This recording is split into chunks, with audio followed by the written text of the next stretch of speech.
जी हाँ दोस्तों, अभी देख रहे हैं चकाचक न्यूज। आप सबको हम बता दें कि अब देखिए बहुत बड़ा बवाल होने वाला है मगही इंडस्ट्री में। आशीष यादव के फिल्म एक बहुत बड़ा अच्छा गाना आ रहा है। आशीष यादव आराम आराम से तहलका मचा देते हैं। और आप सबको हम बता दें कि आशीष यादव के फिल्म एक बवाल गाना आने वाला है। जो आप सब सही सुन रहे, वीडियो और लास्ट तक देखिएगा। आप सबको हम बता देते हैं कि आशीष यादव के गाने के टाइटल के बारे में। जो न्यू गाना अभी गाने नहीं आने वाला, पहले आप सबको जानकारी दे देते।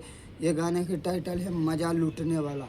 आशीष यादव के गाने के नाम में टाइटल दिए हैं मज़ा लूटने वाला। और ये गाना चिंटू राजा लिखे और आशीष यादव की आवाज़ में आ रहा है। और सारे गामा हम भोजपुरी पे 4 तारीख को 6:45 में आप सबके बीच ये गाना सुनने के लिए मिलेगा, मज़ा लूटने वाला। तो आप सब जाके यूट्यूब पे भी सर्च कर सकते हैं 4 तारीख को। अभी नहीं आप सबको सुनने के लिए गाना मिलेगा, क्योंकि अभी सोशल मीडिया पे गाना नहीं आया है।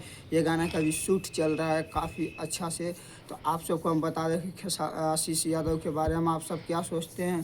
तो आशीष यादव के गाना जाके सुनिएगा, हिंदी पे गाना है और काफ़ी अच्छा गाना है। तो आशीष यादव के गाने के बारे में आप सब क्या सोचते हैं, कमेंट कीजिएगा।